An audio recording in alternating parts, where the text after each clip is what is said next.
ಎರಡನೇ ದಿನದ ವಿಧಾನಮಂಡಲ ಅಧಿವೇಶನ. ಇಂದು ರಾಜ್ಯಪಾಲರ ಭಾಷಣದ ಮೇಲೆ ಚರ್ಚೆ.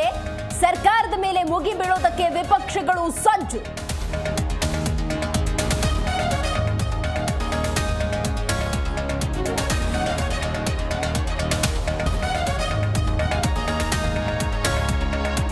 ಜಮೀನು ಕಳೆದುಕೊಳ್ಳುವ ಆತಂಕದಲ್ಲಿ ದಲಿತರು.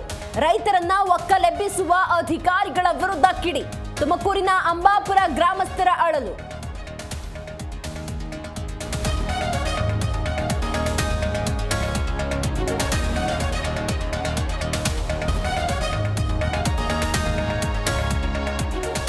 ಎಸ್ಸಿ ಎಸ್ಟಿಗೆ ಮೀಸಲಿಟ್ಟ ಹಣ ಗ್ಯಾರಂಟಿಗೆ ಬಳಕೆ. ಸರ್ಕಾರದ ನಡೆ ವಿರುದ್ಧ ದಲಿತ ಸಂಘಟನೆಗಳ ಪ್ರೊಟೆಸ್ಟ್. ಬೆಂಗಳೂರಿನ ಫ್ರೀಡಂ ಪಾರ್ಕ್ನಲ್ಲಿ ಧರಣಿ.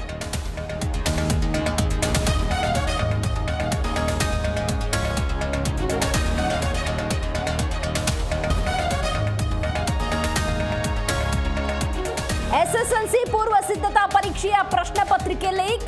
ಶಿವಮೊಗ್ಗ, ಬೆಳಗಾವಿ ಜಿಲ್ಲೆಗಳಲ್ಲಿ ಔಟ್. ಖಾಸಗಿ ಶಾಲೆಗಳಿಂದ ತೀವ್ರ ಆಕ್ರೋಶ.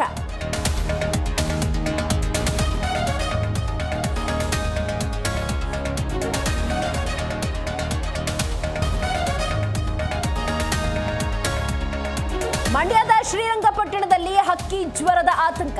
ದೇವರಾಯ ನಾಲೆಯಲ್ಲಿ ತೇಲಿ ಬಂದ ಸತ್ತ ಕೋಳಿಗಳು.